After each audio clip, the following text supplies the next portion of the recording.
Welcome to Supreme Court Opinions. In this episode, you'll hear the court's opinion in Free Speech Coalition Incorporated v. Paxton. In this case, the court considered this issue. Is a Texas law that requires any website that publishes content one-third or more of which is harmful to minors to verify the age of each of its users before providing access subject to rational basis review or strict scrutiny? The case was decided on June 27, 2025. The Supreme Court held that Texas's age verification law for sexually explicit websites triggers only intermediate scrutiny and is constitutional because it merely imposes an incidental burden on adults' protected speech while serving the state's important interest in shielding children from harmful content. Justice Clarence Thomas authored the 6-3 majority opinion of the court. HB 1181 requires commercial websites where more than one-third of content is sexual material harmful to minors to verify visitors are 18 or older through government ID or transactional data. The First Amendment permits states to prevent minors from accessing speech that is obscene from their perspective, and this power necessarily includes the ordinary means of enforcing age limits through verification requirements. Because no person has a First Amendment right to access obscene to minors content without submitting proof of age, the law directly regulates only unprotected activity. Adults retain their right to access this protected speech after verification, making any burden merely incidental rather than a direct content-based restriction requiring strict scrutiny. Under intermediate scrutiny, laws must advance important governmental interests unrelated to suppressing free speech without burdening substantially more speech than necessary. Texas's interest in protecting children from sexually explicit content is undoubtedly important, even compelling.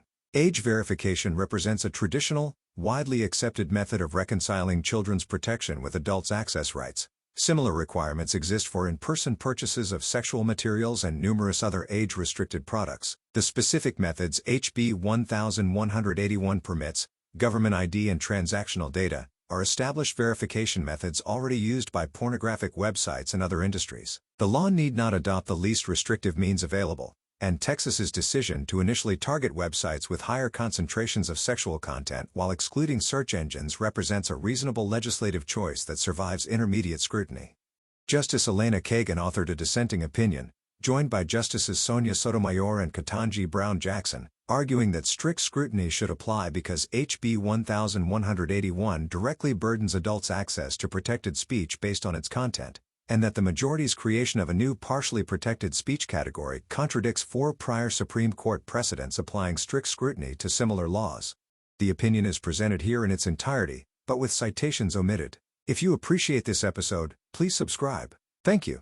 Justice Thomas delivered the opinion of the court. Texas, like many states, prohibits the distribution of sexually explicit content to children. But, although that prohibition may be effective against brick-and-mortar stores, it is proved challenging to enforce against online content. In an effort to address this problem, Texas enacted HB 1181, which requires certain commercial websites that publish sexually explicit content to verify the ages of their visitors. This requirement furthers the lawful end of preventing children from accessing sexually explicit content. But it also burdens adult visitors of these websites, who all agree have a First Amendment right to access at least some of the content that the websites publish. We granted certiorari to decide whether these burdens likely render HB 1181 unconstitutional under the Free Speech Clause of the First Amendment. We hold that they do not. The power to require age verification is within a state's authority to prevent children from accessing sexually explicit content. HB 1181 is a constitutionally permissible exercise of that authority. In 2023, Texas enacted HB 1181, a law requiring pornographic websites to verify that their users are adults. HB 1181 sponsors propose the law to address their concern that the Internet makes too accessible to minors hardcore pornographic content and videos, many of which depict sexual violence, incest, physical aggression, sexual assault, non-consent, and teens. According to the sponsors, such pornography is addictive, has harmful developmental effects on the brain, and leads to risky sexual behaviors. The Texas legislature passed the act with only a single opposing vote, and the governor signed it into law. The statute applies to any commercial entity that knowingly and intentionally publishes or distributes material on an internet website, more than one-third of which is sexual material harmful to minors. The statute defines sexual material harmful to minors as material that, 1. is designed to appeal to or pander to the prurient interest when taken as a whole and with respect to minors, 2. describes, displays, or depicts in a manner patently offensive with respect to minors various sex acts and portions of the human anatomy, including depictions of sexual intercourse, masturbation, sodomy, bestiality, oral copulation, flagellation, and excretory functions, and 3. Lacks serious literary, artistic, political, or scientific value for minors. H.B. 1181 requires a covered entity to use reasonable age verification methods to verify that an individual attempting to access the material is 18 years of age or older. To verify age, a covered entity must require visitors to comply with a commercial age verification system that uses government-issued identification or a commercially reasonable method that relies on public or private transactional data. The entity may perform verification itself or through a third-party service. If a commercial entity knowingly violates HB 1181, the Texas Attorney General may sue to enjoin the violation.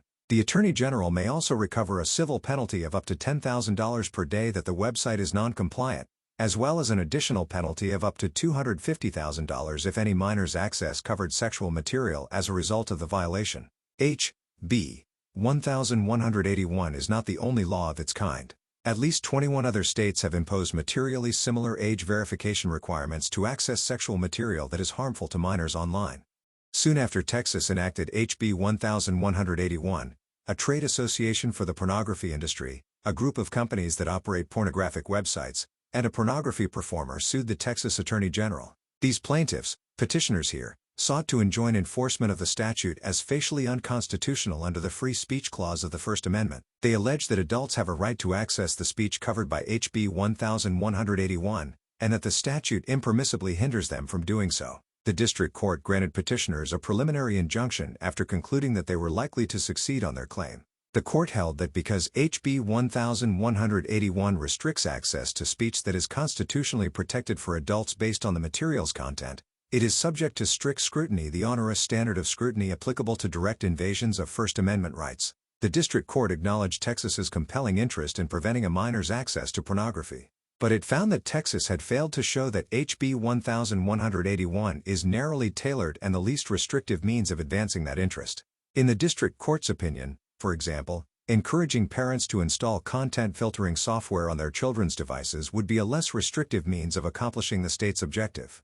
The U.S. Court of Appeals for the Fifth Circuit vacated the injunction, holding that petitioners were unlikely to succeed on the merits. The Fifth Circuit viewed HB 1181 as a regulation of the distribution to minors of materials obscene for minors, which only incidentally implicates the privacy of those adults seeking to access the regulated content. And, because minors have no First Amendment right to access such materials, the court held that the law was subject only to rational basis review, the exceedingly deferential standard applicable to laws that do not implicate fundamental rights. Applying that standard, the court concluded that HB 1181 survived petitioners' challenge because its age verification requirement is rationally related to the government's legitimate interest in preventing minors' access to pornography. Judge Higginbottom dissented in relevant part.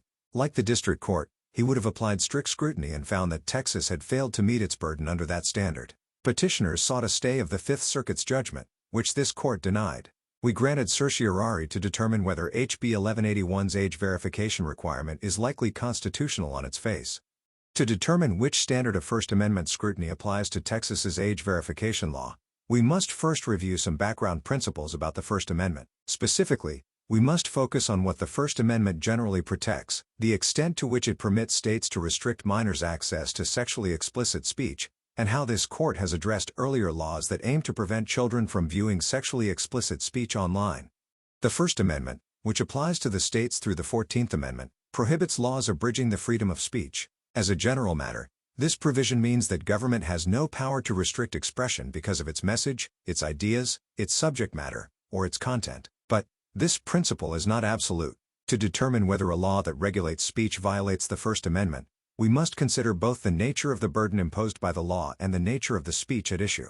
Our precedents distinguish between two types of restrictions on protected speech: content-based laws and content-neutral laws. Content-based laws, those that target speech based on its communicative content, are presumptively unconstitutional and may be justified only if they satisfy strict scrutiny. That standard requires that a law be the least restrictive means of achieving a compelling state interest. Content-neutral laws, on the other hand, are subject to an intermediate level of scrutiny because in most cases they pose a less substantial risk of excising certain ideas or viewpoints from the public dialogue. Under that standard, A law will survive review if it advances important governmental interests unrelated to the suppression of free speech and does not burden substantially more speech than necessary to further those interests. At the same time, not all speech is protected. Certain historic and traditional categories of speech, such as obscenity, defamation, fraud, incitement, and speech integral to criminal conduct, have been understood to fall outside the scope of the First Amendment. States generally may prohibit speech of this kind without raising any constitutional problem.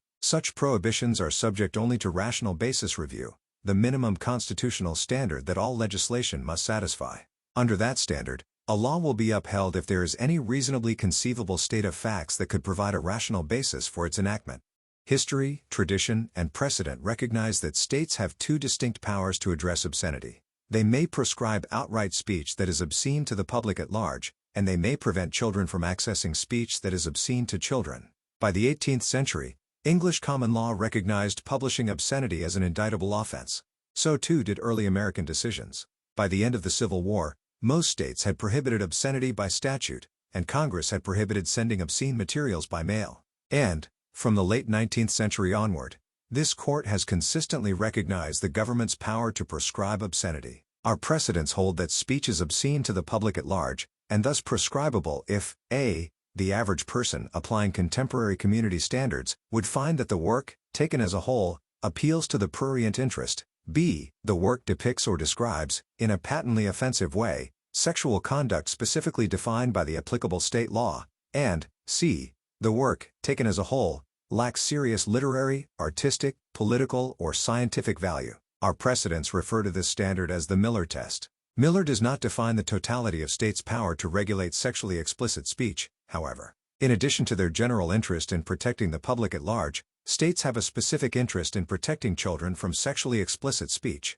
The earliest obscenity decisions recognized that restricting obscenity served two distinct interests: curbing the corruption of the public mind in general, and protecting the manners of youth in particular. Similarly, many early obscenity statutes targeted for special regulation works manifestly tending to the corruption of the morals of youth. This trend continued through the time of the 14th Amendment's ratification, with states routinely enforcing statutes that punished indecent publications on the ground that they corrupted the morals of youth. Consistent with this history, our precedents recognize that states can impose greater limits on children's access to sexually explicit speech than they can on adults' access. When regulating adult access, a state must define obscenity from the perspective of the average adult, and so may not prohibit adults from accessing speech that is inappropriate only for children in Butler. Minors, however, have long been thought to be more susceptible to the harmful effects of sexually explicit content, and less able to appreciate the role it might play within a larger expressive work. They therefore possess a more restricted right to judge and determine for themselves what sex material they may read or see. When regulating minors' access to sexual content, the state may broaden Miller's definition of obscenity to cover that which is obscene from a child's perspective. To be more precise, a state may prevent minors from accessing works that, a, taken as a whole, and under contemporary community standards, appeal to the prurient interest of minors, b, depict or describe specifically defined sexual conduct in a way that is patently offensive for minors, and c, taken as a whole, lack serious, literary, artistic, political, or scientific value for minors. Restrictions of this kind trigger no heightened First Amendment scrutiny and are subject only to rational basis review, even though they encompass speech that is not obscene for adults. In sum, two basic principles govern legislation aimed at shielding children from sexually explicit content. A state may not prohibit adults from accessing content that is obscene only to minors in Butler, but it may enact laws to prevent minors from accessing such content in Ginsburg. This court has applied these principles to regulations of Internet-based speech on two prior occasions, both at the dawn of the Internet age. First, in Reno, we addressed the constitutionality of the Communications Decency Act of 1996, CDA. The CDA criminalized using the Internet to knowingly transmit obscene or indecent messages to a minor, or to knowingly send or display patently offensive messages in a manner that is available to a minor. It provided an affirmative defense to those who restrict access to covered material by requiring certain designated forms of age proof. We held that the CDA violated the First Amendment because it effectively suppresses a large amount of speech that adults have a constitutional right to receive. The CDA's age verification defense was illusory because, in many cases, existing technology did not include any effective method for a sender to prevent minors from obtaining access to its communications on the Internet, without also denying access to adults. And, even as to minors, the CDA swept far beyond obscenity. Fairly read, The terms indecent and patently offensive encompass large amounts of non-pornographic material with serious educational or other value. The act was thus a content-based restriction of protected speech that could not survive strict scrutiny. After Reno, Congress passed the Children's Online Privacy Protection Act of 1998, COPA, which we addressed in Ashcroft. COPA criminalized posting content that is harmful to minors online for commercial purposes.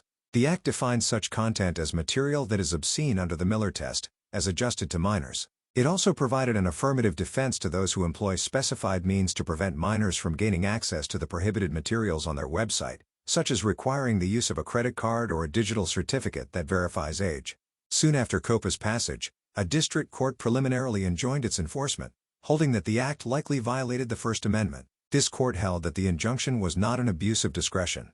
The parties agreed that COPA was subject to strict scrutiny. So too did this court, which briefly noted that this was so because COPA effectively suppresses a large amount of speech that adults have a constitutional right to receive and to address to one another. We then focused our analysis on whether the government had shown that it was likely to satisfy its burden under strict scrutiny. We held that it had not, because the government had not ruled out that it could protect children just as well through the less restrictive means of encouraging parents to install blocking and filtering software on their computers. We also noted that age verification was only an affirmative defense, meaning that even speakers adopting an approved verification method might be forced to risk the perils of trial. And we leaned heavily on the abuse of discretion standard, observing that substantial factual disputes remained in the case, and that the factual record does not reflect current technological reality because it was over 5 years old. For the past 2 decades, Ashcroft has been our last word on the government's power to protect children from sexually explicit content online. During this period, the technology of the internet has continued to evolve at a rapid pace. With the rise of the smartphone and instant streaming, many adolescents can now access vast libraries of video content, both benign and obscene, at almost any time and place, with an ease that would have been unimaginable at the time of Reno and Ashcroft. With that background in mind, we turn now to the level of scrutiny that applies to HB 1181. Petitioners contend that the law must survive strict scrutiny because it imposes a content-based regulation on protected speech. The state, on the other hand, argues that the statute is subject only to rational basis review because it does not burden any protected speech. We think neither party has it right. Applying our precedents, we hold that intermediate scrutiny applies. HB 1181 is an exercise of Texas's traditional power to prevent minors from accessing speech that is obscene from their perspective. To the extent that it burdens adults' rights to access such speech, it has only an incidental effect on protected speech, making it subject to intermediate scrutiny in Boy Scouts of America. Age verification laws like HB 1181 fall within states' authority to shield children from sexually explicit content. The First Amendment leaves undisturbed states' traditional power to prevent minors from accessing speech that is obscene from their perspective in Ginsburg. That power necessarily includes the power to require proof of age before an individual can access such speech. It follows that no person, adult or child, has a First Amendment right to access speech that is obscene to minors without first submitting proof of age. The power to verify age is a necessary component of the power to prevent children's access to content that is obscene from their perspective. Hence, where the Constitution reserves a power to the states, it also reserves the ordinary and appropriate means of exercising that power. For example, in the Eighth Amendment context we have explained that, because capital punishment is constitutional, there must be a constitutional means of carrying it out. Similarly, because the First Amendment permits states to prohibit minors from accessing speech that is obscene to them, it likewise permits states to employ the ordinary and appropriate means of enforcing such a prohibition. Requiring proof of age to access that speech is one such means.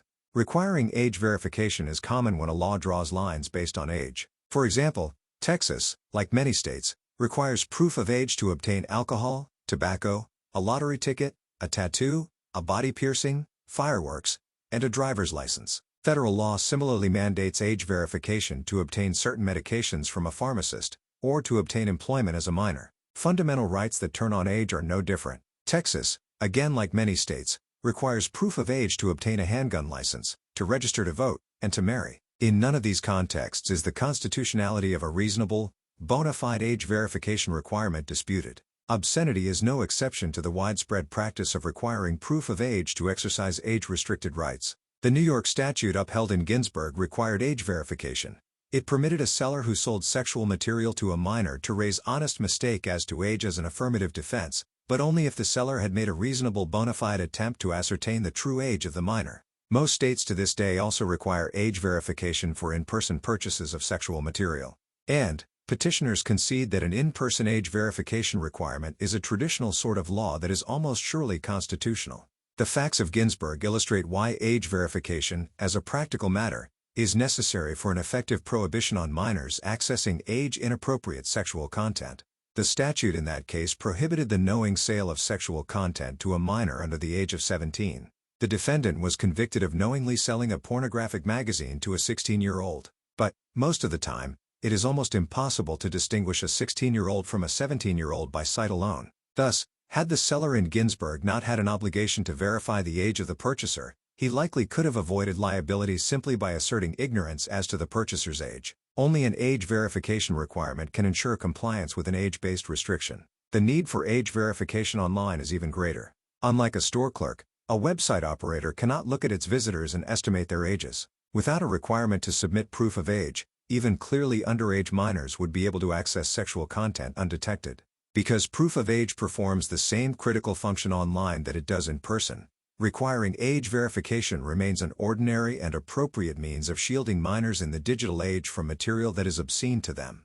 H.B. 1181 imposes an age verification requirement for online speech that is obscene to minors. The statute defines covered sexual material harmful to minors as material that qualifies as obscene under the Miller test, as adjusted to the perspective of a minor. And the statute does not ban adults from accessing this material. It simply requires them to verify their age before accessing it on a covered website.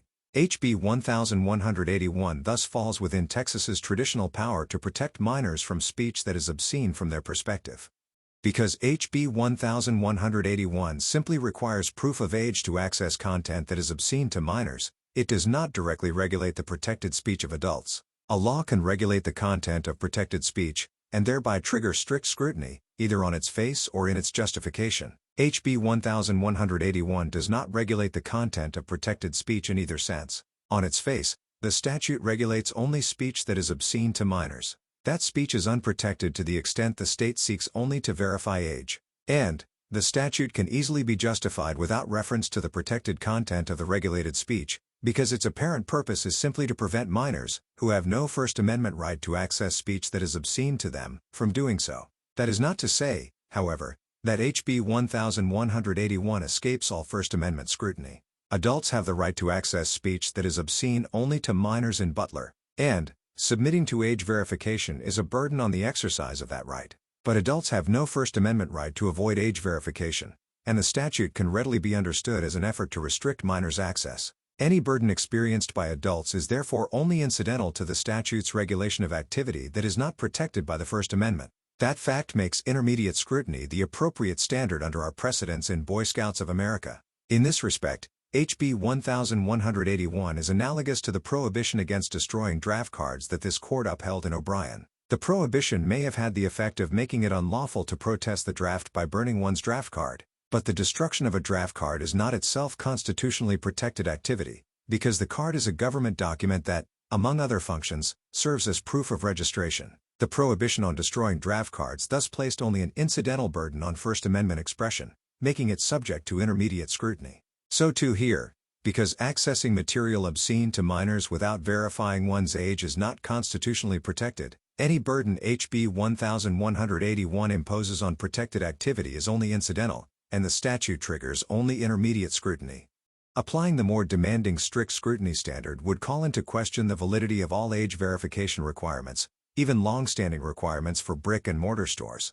But, as petitioners acknowledge, after Ginsburg, no serious question about the constitutionality of in-person age verification requirements for obscenity to minors has arisen. Petitioners insist that their proposed rule would not call into question these traditional requirements, because such requirements would almost surely satisfy strict scrutiny. They also contend that a sufficiently tailored online age verification requirement, although not Texas's, could satisfy strict scrutiny too. But if we are not to compromise the starch in our constitutional standards, we cannot share petitioners' confidence. Strict scrutiny, which requires a restriction to be the least restrictive means of achieving a compelling governmental interest, is the most demanding test known to constitutional law. In the First Amendment context, we have held only once that a law triggered but satisfied strict scrutiny, to uphold a federal statute that prohibited knowingly providing material support to a foreign terrorist organization in holder. That case involved an unusual application of strict scrutiny, since our analysis relied on the deference due to the executive's evaluation of the facts in the context of national security and foreign affairs. Strict scrutiny is unforgiving because it is the standard for reviewing the direct targeting of fully protected speech. Strict scrutiny is designed to enforce the fundamental principle that governments have no power to restrict expression because of its message, its ideas, its subject matter, or its content. It succeeds in that purpose if and only if, as a practical matter, it is fatal in fact absent truly extraordinary circumstances. Strict scrutiny therefore cannot apply to laws, such as in-person age verification requirements, which are traditional, widespread, and not thought to raise a significant First Amendment issue. Once again, we need look no further than Ginsburg. This court observed that it is very doubtful that New York's legislative finding about the harmful effects of the speech its statute restricted expresses an accepted scientific fact. Nonetheless, because obscenity to minors is not fully protected speech, this court readily upheld the statute. Had the court applied strict scrutiny, it could not have so easily cast that doubt aside. Petitioners would like to invalidate HB 1181 without upsetting traditional in-person age verification requirements and perhaps narrower online requirements. But strict scrutiny is ill-suited for such nuanced work. The only principled way to give due consideration to both the First Amendment and states' legitimate interests in protecting minors is to employ a less exacting standard. We also reject petitioners' contention that, regardless of first principles, our precedents require us to apply strict scrutiny to HB 1181. Every case that petitioners cite involved a law that banned both adults and minors from accessing speech. But this court has never held that every content-based burden on adults' access to speech that is obscene to minors always triggers strict scrutiny. Start with Butler, our earliest relevant precedent. This court implicitly recognized that states may impose some burdens on adults in the course of protecting children from sexual material. The court held that Michigan's legitimate interest in shielding juvenile innocence could not justify a categorical ban on distributing sexually themed books tending to the corruption of the morals of youth. In so holding, the court admonished the state for overlooking its other statutes designed to protect its children that did not impose an outright ban. One of these laws was a prohibition on exhibiting sexual material tending to the corruption of the morals of youth in any place within the view of children passing on any public street or highway. This law imposed a content-based restriction on where adults could view such material. Yet, the court implicitly suggested that it was a permissible alternative to an outright prohibition. Similarly, Ginsburg upheld a law that required sellers to verify age if they wished to raise honest mistake of age as a defense.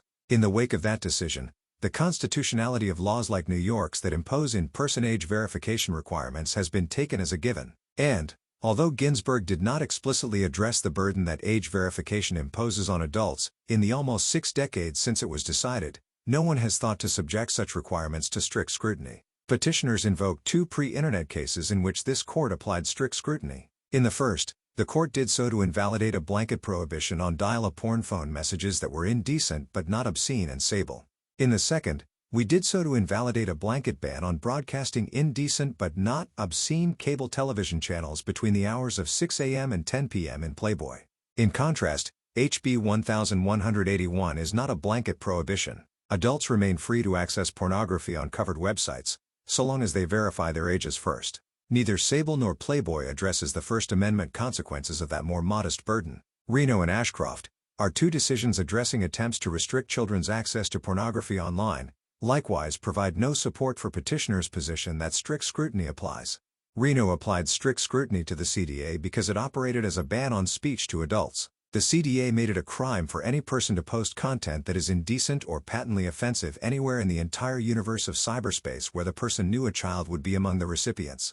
And, although the CDA had an age verification affirmative defense, that defense was illusory.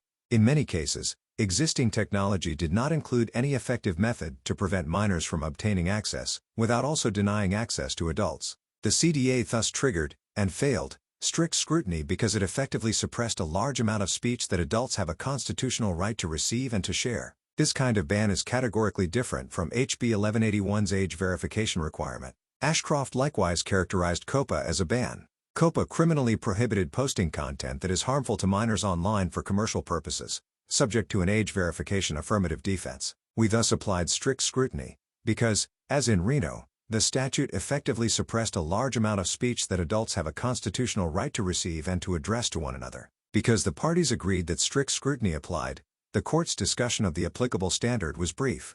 But its wording was careful. The government in Ashcroft conceded that COPA triggered strict scrutiny because it regulates expression, that is constitutionally protected for adults, on the basis of its content. Petitioners make essentially that same argument here. Yet, the court did not endorse this sweeping proposition. Instead, it invoked the narrower ground that COPA outright suppressed speech between adults. To be sure, COPA established an age verification defense. But, because it did so only as an affirmative defense, COPA still operated as a ban on the public posting of material that is obscene to minors. This was so because an indictment need only allege the necessary elements of an offense. It need not anticipate affirmative defenses in citizen. Under COPA, the government thus remained free to bring criminal charges against any covered person who publicly posted speech that was obscene to minors, even if he had fully implemented compliant age verification procedures. The same is not true under HB 1181, which makes the lack of age verification an element that the state must plead and prove. Petitioners read Reno and Ashcroft to establish a comprehensive framework to govern all future attempts to restrict children's access to online pornography. As we have just explained, that view cannot be squared with those cases, which addressed only outright bans on material that was obscene to minors but not to adults. Petitioners also fail to appreciate the context in which those cases were decided. This court decided both cases when the Internet was still more of a prototype than a finished product. Reno in 1997 and Ashcroft in 2004, with factual findings made in 1999. We were mindful that judicial answers to the totally new problems presented by new technology are necessarily truncated, and that in such circumstances we ought not to anticipate questions beyond those immediately presented. We did not purport to decide more than the specific circumstances of the cases that were before us. The court in Reno was quite concerned about the unique threat that the CDA posed to the development of the then-nascent Internet. Reno was this court's first decision about the Internet.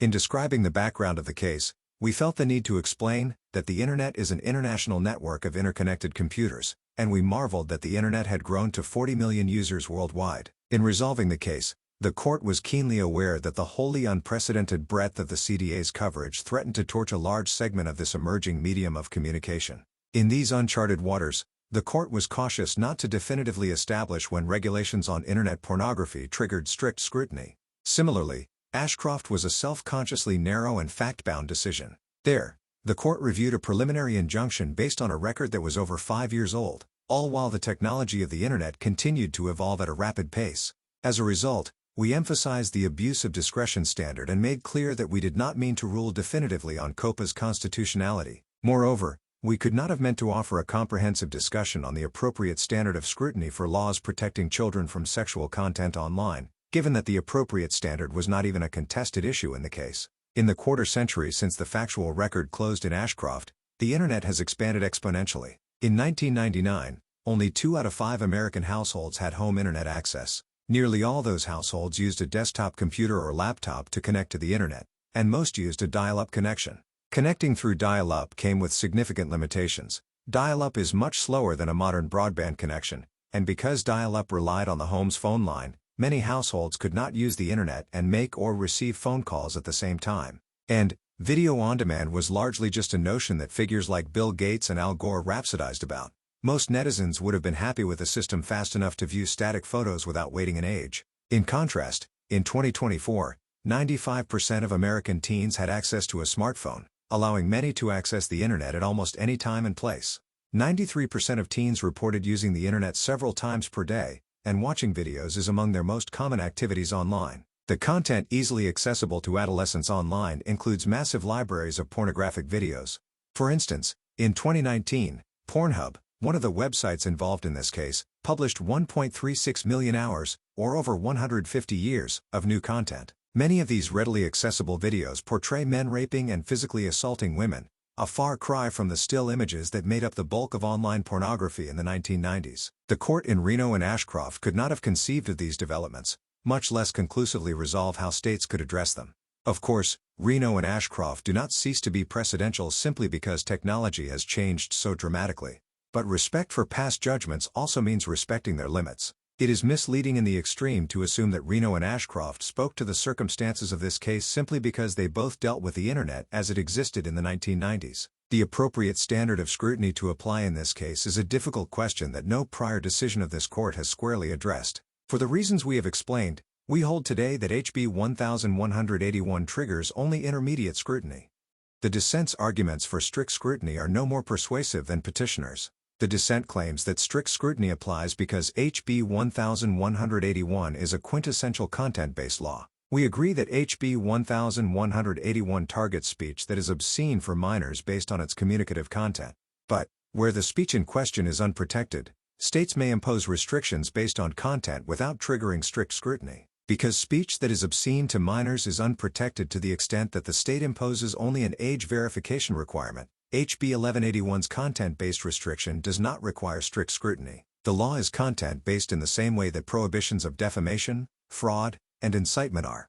The dissent's attempt to distinguish O'Brien and its progeny fails for the same reason. The dissent protests that HB 1181 cannot trigger intermediate scrutiny under O'Brien because it is a direct regulation of speech, not a regulation of conduct that incidentally burdens expressive activity. When speech has both protected and unprotected features, however, the unprotected features of the speech are, despite their communicative character, essentially a non-speech element for purposes of the First Amendment in RAV. With that principle in hand, HB 1181 fits comfortably within the O'Brien framework. The law directly regulates unprotected activity, accessing material that is obscene to minors without submitting to age verification, while only incidentally burdening protected activity, ultimately accessing that material. The dissent's real point of disagreement is whether an age verification requirement regulates the protected speech of adults. On this point, the dissent has nothing to offer aside from the bald assertion that our precedents have held as much. But, our precedents have held no such thing. Because our previous decisions concerned only outright bans, this court has never before considered whether lesser burdens aimed at distinguishing children from adults directly regulate any free speech right of adults. Instead, as we have explained, the First Amendment leaves undisturbed states' power to impose age limits on speech that is obscene to minors. That power, according to both common sense and centuries of legal tradition, includes the ordinary and appropriate means of exercising it. And, an age verification requirement is an ordinary and appropriate means of enforcing an age limit, as is evident both from all other contexts where the law draws lines based on age and from the long, widespread, and unchallenged practice of requiring age verification for in-person sales of material that is obscene to minors. Beyond misreading precedent, the dissent's only other response to our reasoning is to assert that age verification is not necessarily included in the power to draw an age-based line because an age verification mandate burdens an adult's First Amendment rights. That response simply assumes what the dissent sets out to prove. The dissent expresses surprise that obscenity for minors is only partially protected speech for adults. But it does not truly deny that this is the case. The defendant in Ginsburg, after all, was an adult vendor of pornography, not an underage purchaser. It would be difficult, practically speaking, for states to restrict children's access to pornography without regulating adult vendors. And, Ginsburg accordingly held that New York's content-based restriction on the rights of adult vendors triggered only rational basis review. Thus, so long as the dissent accepts Ginsburg, it cannot deny that the question before us is which content-based regulations states may impose on adults without triggering strict scrutiny, not whether they may do so. Finally, the dissent claims that we engage in backwards, results-oriented reasoning because we are unwilling to adopt a position that would call into question the constitutionality of long-standing in-person age verification requirements. Not so. We appeal to these requirements because they embody a constitutional judgment, made by generations of legislators and by the American people as a whole, that commands our respect. A decision contrary to long and unchallenged practice should be approached with great caution, no less than an explicit overruling of a precedent. It would be perverse if we showed less regard for in-person age verification requirements simply because their legitimacy is so uncontroversial that the need for a judicial decision upholding them has never arisen. Texas, like the Fifth Circuit, contends that intermediate scrutiny is too demanding and that only rational basis review applies. This position fails to account for the incidental burden that age verification necessarily has on an adult's First Amendment right to access speech that is obscene only to minors. Rational basis is the appropriate standard for laws that do not implicate fundamental constitutional rights at all. Intermediate scrutiny, which is deferential but not toothless, plays an important role in ensuring that legislatures do not use ostensibly legitimate purposes to disguise efforts to suppress fundamental rights. Despite advocating for rational basis review, Texas itself has acknowledged the need for more searching review. The state concedes, for instance, that it could not require as proof of age an affidavit from the individual's biological parent. That example is precisely the sort of manipulation of a legitimate kind of regulation that intermediate scrutiny can weed out but that rational basis review cannot. Texas argues that Ginsburg establishes that age verification requirements receive only rational basis review. But although Ginsburg applied that standard to a statute with an age verification requirement, the court did not squarely address the incidental effect that the law had on adults' First Amendment rights. Moreover, Ginsburg was decided before this court first articulated the intermediate scrutiny standard for incidental burdens on free speech in O'Brien. In a two-tiered framework, where the only options were strict scrutiny and rational basis review, the latter was the better standard for an age verification requirement. A statute survives intermediate scrutiny if it advances important governmental interests unrelated to the suppression of free speech and does not burden substantially more speech than necessary to further those interests. HB 1181 readily satisfies these requirements. HB 1181 undoubtedly advances an important governmental interest. Texas's interest in shielding children from sexual content is important, even compelling. HB 1181 furthers that interest by preventing minors from easily circumventing a prohibition on their accessing sexual content. HB 1181 is also sufficiently tailored to Texas's interest. Under intermediate scrutiny, a regulation is adequately tailored so long as the government's interest would be achieved less effectively absent the regulation, and the regulation does not burden substantially more speech than is necessary to further that interest. The regulation need not be the least restrictive means of serving the state's interest, and the regulation's validity does not turn on our agreement with the legislature concerning the most appropriate method for promoting significant government interests or the degree to which those interests should be promoted. Under this standard, requiring age verification online is plainly a legitimate legislative choice. Since at least the days of Ginsburg, states have commonly used age verification requirements, in the case of in-person access to sexual materials, to reconcile their interest in protecting children with adults' right to avail themselves of such materials. This approach ensures that an age-based ban is not ineffectual, while at the same time allowing adults full access to the content in question after the modest burden of providing proof of age. HB 1181 simply adapts this traditional approach to the digital age. The specific verification methods that HB 1181 permits are also plainly legitimate. At present, HB 1181 allows for verification using government-issued identification or transactional data. Verification can take place on the covered website itself or through a third-party service. Other age-restricted services, such as online gambling, alcohol and tobacco sales, and car rentals, rely on the same methods. And much of the online pornography industry has used analogous methods for decades. In Reno, this court observed that age verification through credit card transactions is not only technologically available, but actually is used by commercial providers of sexually explicit material, who, unlike many of the non-commercial sites covered by the CDA, would remain relatively unaffected were such verification required. HB 1181 simply requires established verification methods already in use by pornographic sites and other industries. That choice is well within the state's discretion under intermediate scrutiny.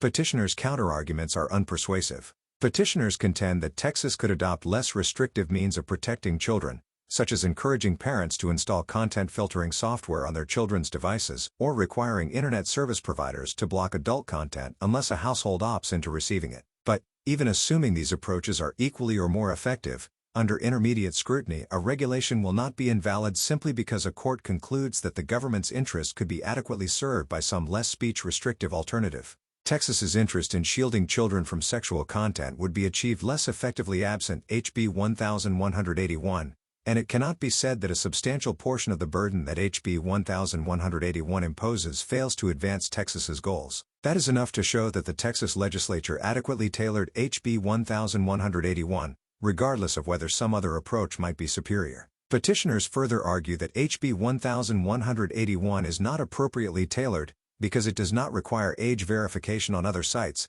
such as search engines and social media websites, where children are likely to find sexually explicit content. But, under intermediate scrutiny, the First Amendment imposes no freestanding under-inclusiveness limitation, and Texas need not address all aspects of a problem in one fell swoop. Further, Texas has a reasonable basis for excluding these sites from HB 1181's coverage. The statute does not contain any special exception for social media sites. Rather, such sites fall outside the statute to the extent that less than a third of their content is obscene to minors. And, It is reasonable for Texas to conclude that websites with a higher proportion of sexual content are more inappropriate for children to visit than those with a lower proportion. The statute, on the other hand, does explicitly exempt search engines. But search engines do not exercise the same degree of control over the websites to which they link, so the state could reasonably conclude that it makes less sense to regulate them. Petitioners next assert that privacy concerns and the unique stigma surrounding pornography will make age verification too chilling for adults. But users only have to submit verification to the covered website itself or the third-party service with which the website contracts. Both those entities have every incentive to assure users of their privacy. In any event, the use of pornography has always been the subject of social stigma. This social reality has never been a reason to exempt the pornography industry from otherwise valid regulation. And the decades-long history of some pornographic websites requiring age verification refutes any argument that the chill of verification is an insurmountable obstacle for users. HB 1181 simply requires adults to verify their age before they can access speech that is obscene to children. It is therefore subject only to intermediate scrutiny, which it readily survives. The statute advances the state's important interest in shielding children from sexually explicit content, and it is appropriately tailored because it permits users to verify their ages through the established methods of providing government-issued identification and sharing transactional data. The judgment of the Court of Appeals for the Fifth Circuit is affirmed. It is so ordered. Justice Kagan, with whom Justice Sotomayor and Justice Jackson join, dissenting. No one doubts that the distribution of sexually explicit speech to children, of the sort involved here, can cause great harm. Or to say the same thing in legal terms, no one doubts that states have a compelling interest in shielding children from speech of that kind. What is more, children have no constitutional right to view it. The Texas statute before us, HB 1181, addresses speech understood in First Amendment law as obscene for minors. That label means the First Amendment does not protect the speech for minors. The state can restrict their access without fear of colliding with the Constitution. The trouble comes with the fact that speech that is obscene for minors is often not so for adults. For them, the category of obscene, and therefore unprotected speech, is narrower. So adults have a constitutional right to view the very same speech that a state may prohibit for children. And it is a fact of life, and also of law, that adults and children do not live in hermetically sealed boxes. In preventing children from gaining access to obscene for children speech, states sometimes take measures impeding adults from viewing it too, even though, for adults, it is constitutionally protected expression. What, then, to do? Cases raising that question have reached this court on no fewer than 4 prior occasions, and we have given the same answer, consistent with general free speech principles, each and every time. Under those principles, we apply strict scrutiny, a highly rigorous but not fatal form of constitutional review, to laws regulating protected speech based on its content. And laws like HB 1181 fit that description. They impede adults from viewing a class of speech protected for them, even though not for children, and defined by its content. So when we have confronted those laws before, we have always asked the strict scrutiny question: is the law the least restrictive means of achieving a compelling state interest? There is no reason to change course. A law like HB 1181 might well pass the strict scrutiny test, hard as it usually is to do so. As just noted, everyone agrees that shielding children from exposure to the sexually explicit speech HB 1181 targets is a compelling state interest. And Texas might be right in arguing that it has no less restrictive way to achieve that goal. It is difficult, as everyone also agrees, to limit minors' access to things appearing on the internet. If HB 1181 is the best Texas can do, meaning the means of achieving the state's objective while restricting adult speech rights the least, then the statute should pass First Amendment review. But what if Texas could do better? What if Texas could achieve its interest without so interfering with adults' constitutionally protected rights in viewing the speech HB 1181 covers? That is the ultimate question on which the court and I disagree. The majority says that Texas may enforce its statute regardless, because only intermediate scrutiny applies and that test does not ask whether a state has adopted the least speech-restrictive means available. I disagree, based on conventional First Amendment rules and the way we have consistently applied them in this very context. The state should be foreclosed from restricting adults' access to protected speech if that is not in fact necessary.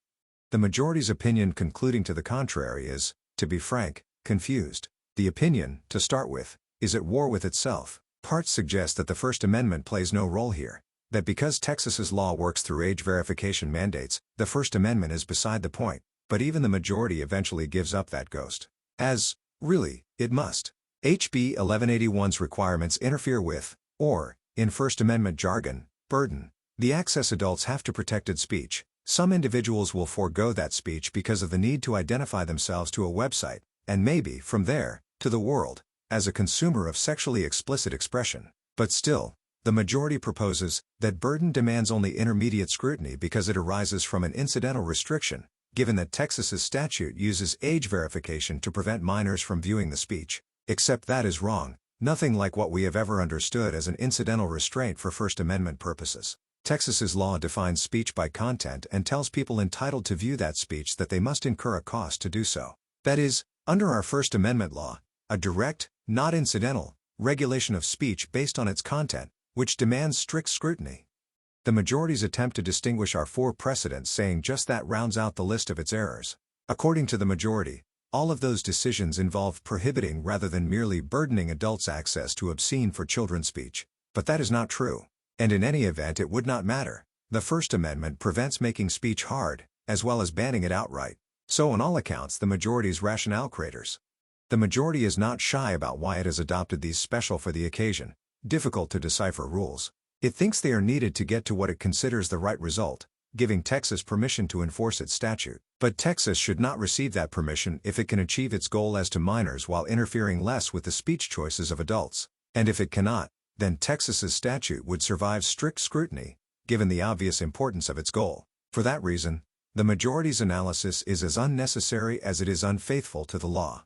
Under ordinary First Amendment doctrine, this court should subject HB 1181 to strict scrutiny. That is because HB 1181 covers speech constitutionally protected for adults, impedes adults' ability to view that speech, and imposes that burden based on the speech's content. Case closed. And making the right answer yet more obvious, we have said as much 4 times before, when reviewing statutes imposing similar content-based burdens on protected sexually explicit speech. So the case is closed even tighter. The standard should be strict scrutiny. The only open question here should be whether HB 1181 can satisfy that test. No one, not even Texas, not even the majority, disputes that HB 1181 covers a substantial amount of speech protected by the First Amendment. We have, of course, often held that obscene speech, as defined in Miller, is not so protected. But HB 1181 does not use the ordinary Miller test, relating to prurience, offensiveness, and value, as the trigger for regulation. Instead, it adapts each part of that test for minors, thus covering speech that is obscene from a child's perspective. And that child-centric category of speech extends wider than the traditional obscenity category. In the gap between the two is much sexually explicit speech that adults have every right to view. For adults cannot be limited to only what is fit for children. Butler. Their right to view sexual expression, outside the traditional obscenity category, is protected by the First Amendment. Sable Communications of Cal, Incorporated. And HB 1181 impedes the exercise of that right. Recall how the statute works. To enter a covered website, with all the protected speech just described, an individual must verify his age by using either a government-issued identification like a driver's license or transactional data associated with things like a job or mortgage. For the would-be consumer of sexually explicit materials, that requirement is a deterrent. It imposes what our First Amendment decisions often call a chilling effect. It is not, contra the majority, like having to flash ID to enter a club. It is turning over information about yourself and your viewing habits, respecting speech many find repulsive, to a website operator, and then to, who knows, the operator might sell the information. The operator might be hacked or subpoenaed. We recognize the problem in a case involving sexual material on cable TV. Similar demands, we decided, would restrict viewing by subscribers who fear for their reputations should the operator, advertently or inadvertently, disclose the list of those who wish to watch the patently offensive channel. Denver Area Ed. Telecommunications Consortium Incorporated. The Internet context can only increase the fear. And the Texas law imposes costs not just on potential users, but on website operators too. They must either implement a system costing at least $40,000 for every 100,000 verifications, or else pay penalties of $10,000 per day. Those expenses, Texas boasts, have already caused one major operator to exit the state's market. So in multiple ways, HB 1181 burdens expression. Finally, HB 1181 imposes those burdens on protected speech based on the speech's communicative content, making it a quintessential content-based law. A statute, we have often said, is content based on its face when it draws distinctions based on the topic, subject matter, idea, or message expressed. HB 1181 does just that. It applies when more than a third of the expression on a website is sexual material of a certain kind, prurient, offensive, and valueless for minors. And whether expression qualifies as such material depends entirely on what it depicts. If the website has the requisite sexually explicit content, the regulation kicks in. Alternatively, if that content is absent, if, say, the website focuses on politics or sports, the regulation does not. That is about as content-based as it gets, not even the majority disputes the point. All of that leads, under well-settled law, to just one conclusion. HB 1181 is subject to strict scrutiny. Take a law burdening protected speech based on its content, as HB 1181 does for every adult, and the standard of review follows in its wake. It does not matter whether we are persuaded in a given case that the state, in passing the regulation, had laudable, even compelling aims. Those interests are considered only in applying strict scrutiny, not in deciding whether that is the right standard to be applied. Over the years, we have recited the governing rule almost like a mantra. If a law burdens protected speech based on what that speech says or depicts, as HB 1181 does, the law has to clear the strict scrutiny bar.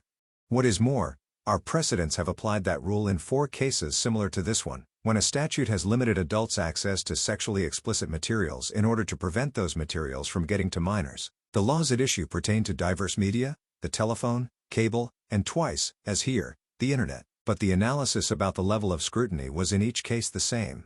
To show the court's previous consistency and its relevance today, it is worth reviewing them one by one.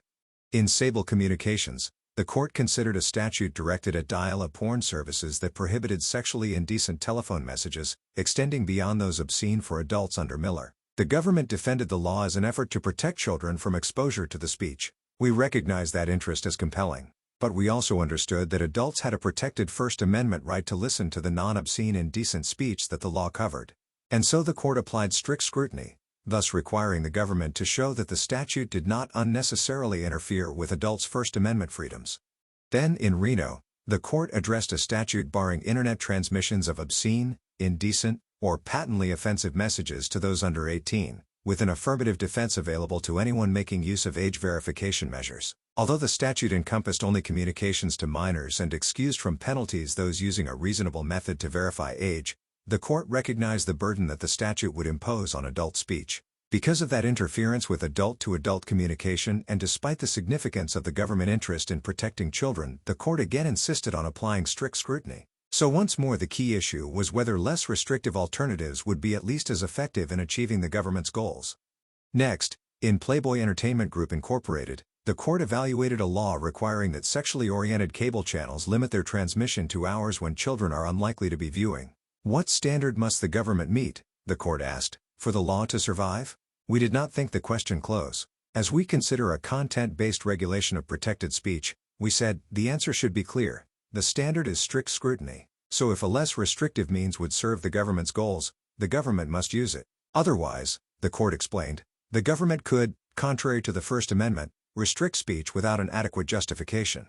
And the denouement, the statute the court addressed in Ashcroft, was a near twin of Texas's. The Child Online Protection Act, COPA, prohibited commercial entities from posting on the internet content harmful to minors. And just like HB 1181, that statute defined the covered material by adapting the Miller obscenity test for children, thus creating a category of obscene for children speech. So too, COPA made the adoption of an age verification system crucial. It did so by providing an affirmative defense to any entity that verified age through an adult personal identification number or similar mechanism before granting access to the posted materials. So, as in HB 1181, if the poster verified age, no liability could attach. How, then, to analyze such a statute? The court viewed the problem as it had in prior cases. COPA, though directed at keeping sexually explicit materials from children, was likely to burden some speech that is protected for adults. And because of that content-based restriction, the court needed to apply strict scrutiny. The government thus had to show that the proposed alternatives will not be as effective as the challenged statute. In short, Ashcroft adhered to the view that the governmental interest in protecting children from harmful materials does not justify an unnecessarily broad suppression of speech addressed to adults. 4 times, one result. Which is not surprising, because it is the result that basic First Amendment principles command. A statute tries to cut off children's access to sexually explicit speech, in line with the most worthy objectives, but the statute as well impedes adults' access to that speech, which the First Amendment protects, and the statute does so by drawing content-based lines. Sexually explicit speech is burdened, other speech is not. It follows, as the night the day, that strict scrutiny applies, that the statute, in addition to serving a compelling purpose, can restrict only as much adult speech as is needed to achieve the state's goal. That is true in the 4 cases above, and it is true in this case too. Applying strict scrutiny in this context, however, need not be a death sentence. To the contrary, a state exercising care should be able to devise a regulatory means of achieving its objective consistent with the First Amendment. The first part of the strict scrutiny test is here easy to meet. The majority is right that a state has a compelling interest in shielding children from the obscene for children materials that HB 1181 covers. This court has said as much before. And a state is entitled to think that the need has become only more urgent over the years, given the time children now spend online and the materials they can find there. The critical question, then, is whether the state can show that it has limited no more adult speech than is necessary to achieve its goal. Or said another way, whether the state can show that the proposed alternatives will not be as effective as the challenge statute.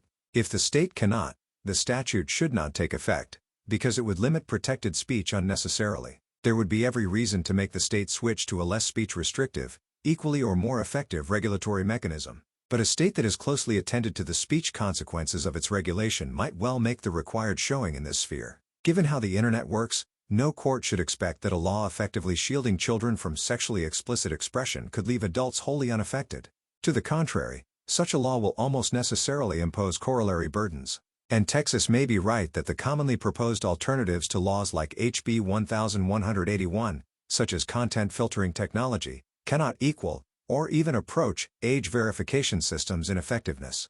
In that event, those alternatives will be irrelevant to the inquiry, and a court will explore only whether another, equally effective age verification mechanism will place a lesser burden on protected speech. Review of that kind should not be the horror show for Texas and other states that the majority maintains. It is just what they should have to pass before implementing a content-based burden on protected expression. How does the majority reach a different result? The analytic path of today's opinion is winding, but I take the majority to begin with a conviction about where it must not end, with strict scrutiny. The majority is not so coy about this backwards reasoning. To the contrary, it defends it. The legitimacy of age verification schemes for sexually explicit speech, the majority tells us, is uncontroversial, and applying the more demanding strict scrutiny standard would call those schemes into question. Ergo, its conclusion.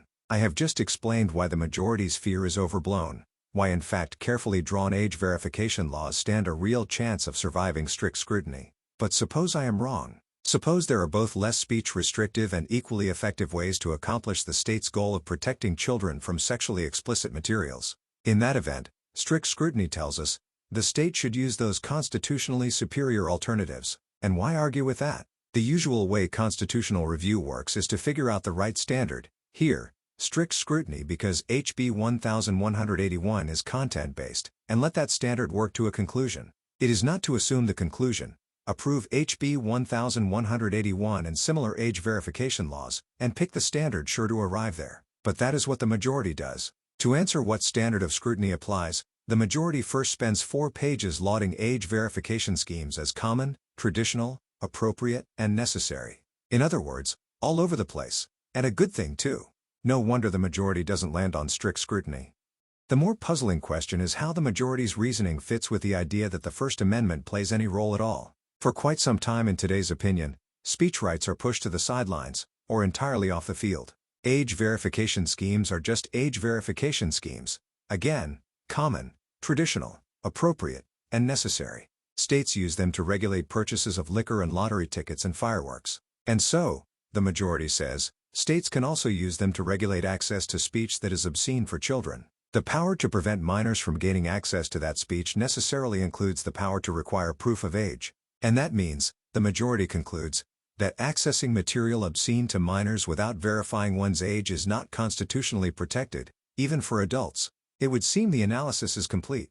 If the First Amendment does not protect adults in viewing obscene for children materials unimpeded by age verification, as the majority argues, then how could there be any constitutional objection to age verification laws like HB 1181? Or said otherwise, Why would those laws have to satisfy any heightened constitutional standard, whether strict or intermediate? We have apparently arrived at a place where states can act free of all constitutional scrutiny. But that cannot be, for reasons that by now should sound familiar. Speech that is obscene for children is often not obscene for adults. When that is so, the First Amendment protects adults' access to obscene for children speech, unlike to liquor, lottery tickets, or fireworks. Or otherwise said, the First Amendment gives them a right in that expression. And because of that protected right, different rules apply. Without a special justification, a state cannot prohibit, tax, impede, or otherwise burden an adult's access to obscene for children speech. And an age verification requirement is a kind of burden. It may be smaller or larger. Compare flashing ID in a store with, in the majority's own example, having to produce an affidavit from a biological parent. It may be a simple inconvenience or it may prevent individuals from exercising the right.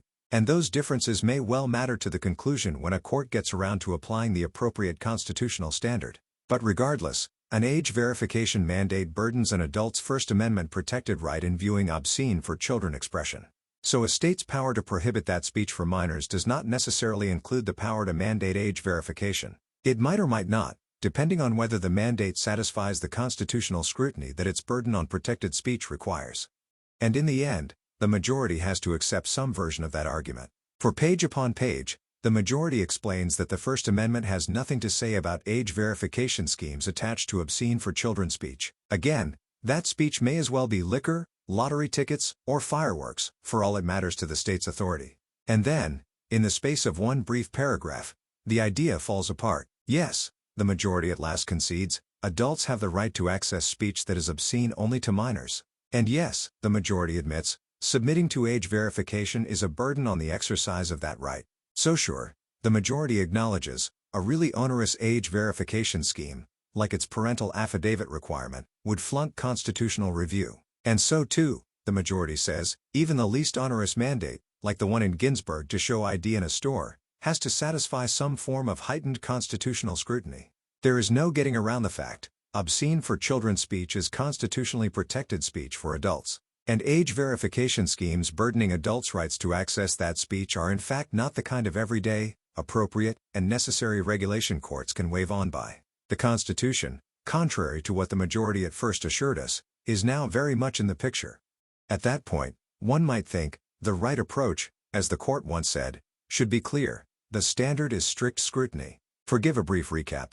HB 1181 regulates the communicative content of websites, imposing an age verification mandate on those exhibiting a specified amount of sexually explicit speech that, while obscene for children, is protected for adults. So the law directly burdens adults' right to view speech based on its sexual content. As the court 4 times before found, that means strict scrutiny applies, even though the state is attempting to prevent the speech from reaching minors. The majority tries to escape that conclusion with a maneuver found nowhere in the world of First Amendment doctrine. It turns out, the majority says, that the First Amendment only partially protects the speech in question. The speech is unprotected to the extent the state seeks only to verify age, meaning, the speech is unprotected to the extent that the state is imposing the very burden under review. Or said another way, the right of adults to view the speech has the burden of age verification built right in. That is convenient, if altogether circular. In the end, the majority's analysis reduces to this. Requiring age verification does not directly burden adult speech rights because adults have no right to be free from the burden of age verification. Gerrymander the right to incorporate the burden, and the critical conclusion follows. If only other First Amendment cases were so easy. Still, the majority must make one more move to square the circle of all it has said. Recall that notwithstanding the above, the majority has conceded that adults have the right to access obscene for children speech and age verification schemes are a burden on the exercise of that right. To account for that concession in its analysis, and yet avoid strict scrutiny, as it wishes, the majority relies on a well-known distinction in First Amendment law between direct and incidental restrictions on speech. Says the majority, the burden experienced by adults as a result of HB 1181 is only incidental to the statute's regulation of activity that is not protected by the First Amendment. Or more fully, prepare for a mouthful, the law directly regulates unprotected activity, accessing material that is obscene to minors without submitting to age verification, while only incidentally burdening protected activity, ultimately accessing that material. And because the burden imposed on adults' right to access the materials is only incidental, the majority concludes, only intermediate scrutiny need apply. To back up that view, the majority relies, exclusively, on O'Brien. O'Brien actually seems a good place to start in explaining why HB 1181 is not an incidental restriction under our law. In that case, a war protester who burned his draft card was charged with violating a statute that made it a crime for anyone to knowingly destroy, mutilate, or change draft registration documents. The court assumed that O'Brien himself had engaged in expressive conduct. By burning his draft card on the steps of a government building, he was communicating opposition to the Vietnam War. But the law O'Brien broke was not about speech, it was about conduct. That law, the court explained, prohibited all alterations of draft cards, indifferent to whether they were public or private, expressive or non-expressive.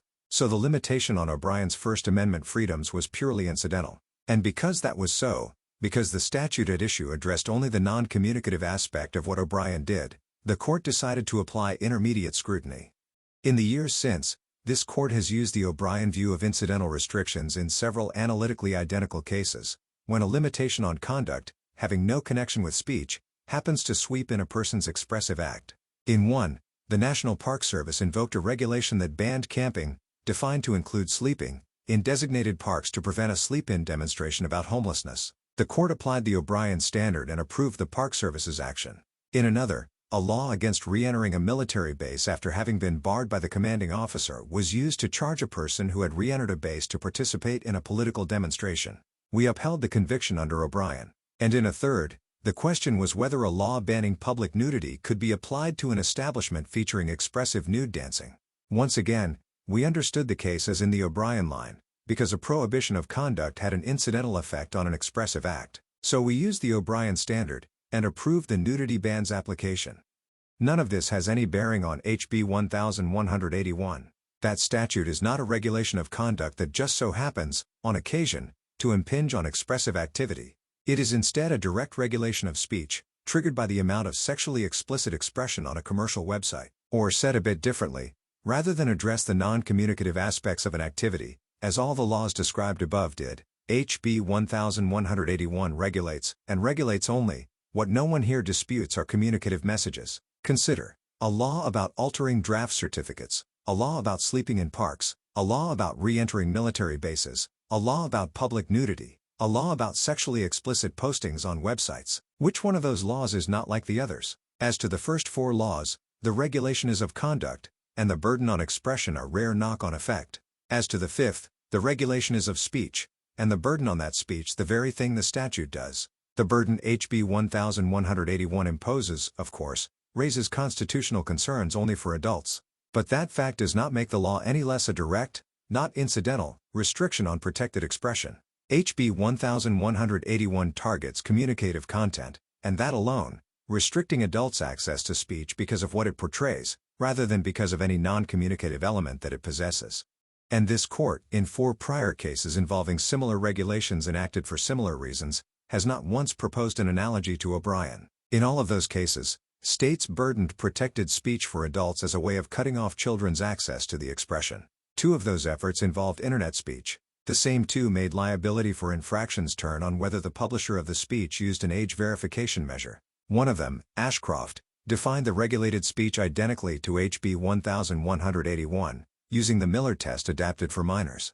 Yet in none of the 4 cases did even a single justice float the idea that, because the restriction was geared toward protecting minors or involved age verification, the statute somehow affected only an incidental restriction.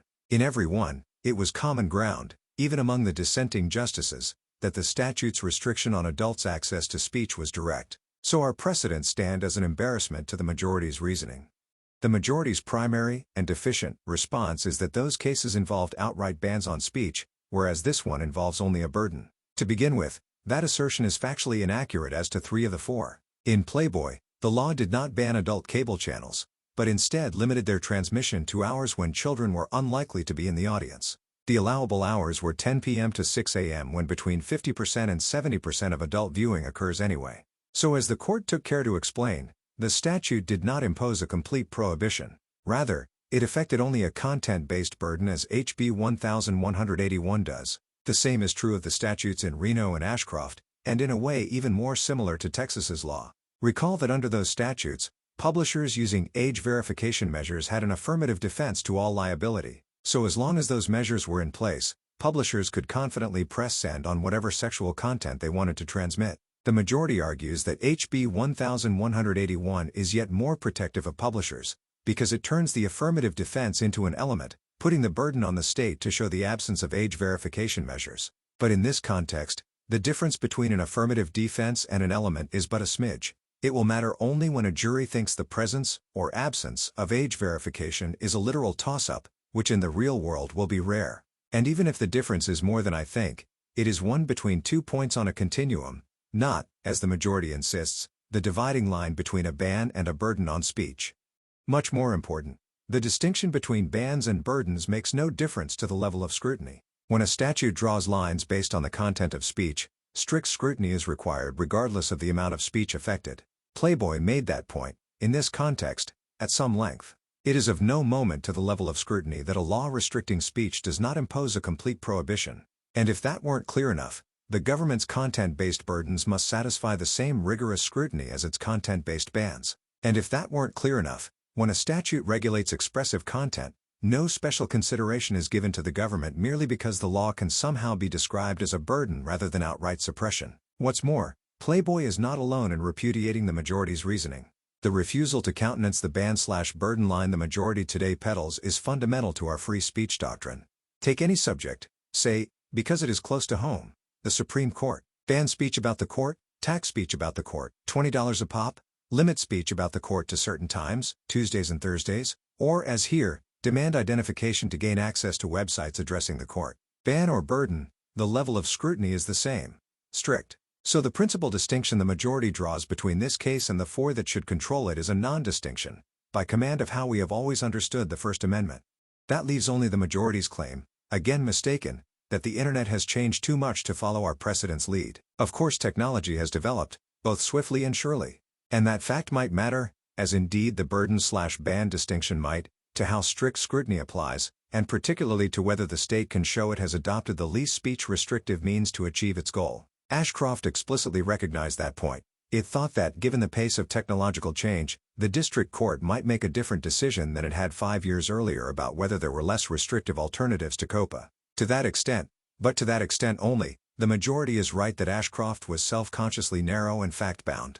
Not, though, as to the level of scrutiny. On that question, the court was unequivocal that because COPA was a content-based speech restriction, it must satisfy the strict scrutiny test. For that was a matter of basic First Amendment principle. And as this court has understood, whatever the challenges of applying the Constitution to ever-advancing technology, the basic principles of the First Amendment do not vary, except that those basic principles do vary today. The last part of the majority's opinion, plus some of its footnotes, shows why all this matters. In concluding that HB 1181 passes constitutional muster, the majority states, correctly, that under intermediate scrutiny Texas need not show it has selected the least speech-restrictive way of accomplishing its goal. Even if there were a mechanism that, 1. as well or better prevented minors' access to the covered materials, and, 2. imposed a lesser burden on adults' ability to view that expression, Texas could spurn that superior method. Likewise, the majority, because it is applying a more forgiving standard, can ignore a host of questions about how far HB 1181 burdens protected expression. The majority declares that it has no need to explore, 1. whether HB 1181 requires covered websites to demand age verification for all their content or only for the subset that is obscene for minors. 2. Whether HB 1181 requires that covered speech be obscene only to a minor, including a toddler, or to all minors, including 17-year-olds, and 3. Whether HB 1181 permits websites to use newer biometric methods of age verification, like face scans, that pose fewer privacy concerns than submitting government ID and transactional data. The majority explains that even if Texas answered each of those questions in a maximally burdensome way, requiring government ID to view speech that is protected even for children because 1/3 of the website's contents are obscene for 2-year-olds, HB 1181 can go forward. And again, that is true even if Texas has a less burdensome way of equally or more effectively achieving its objective. I would demand Texas show more, to ensure it is not undervaluing the interest in free expression. Texas can of course take measures to prevent minors from viewing obscene for children speech. But if a scheme other than HB 1181 can just as well accomplish that objective and better protect adults' First Amendment freedoms, then Texas should have to adopt it. or at least demonstrate some good reason not to. A state may not care much about safeguarding adults' access to sexually explicit speech. A state may even prefer to curtail those materials for everyone. Many reasonable people, after all, view the speech at issue here as ugly and harmful for any audience. But the First Amendment protects those sexually explicit materials for every adult. So a state cannot target that expression, as Texas has here, any more than is necessary to prevent it from reaching children. That is what we have held in cases indistinguishable from this one. And that is what foundational First Amendment principles demand. Because the majority departs from that right and settled law, I respectfully dissent. Thanks for listening. This podcast is not affiliated with the United States Supreme Court or its staff in any way. The summary of this opinion given in the introduction was taken from the summary provided at oyez.org. Any mistakes in the opinion you just heard should be attributed to this podcast. If you would like to support my efforts to make Supreme Court opinions available to the public, please subscribe. Thank you.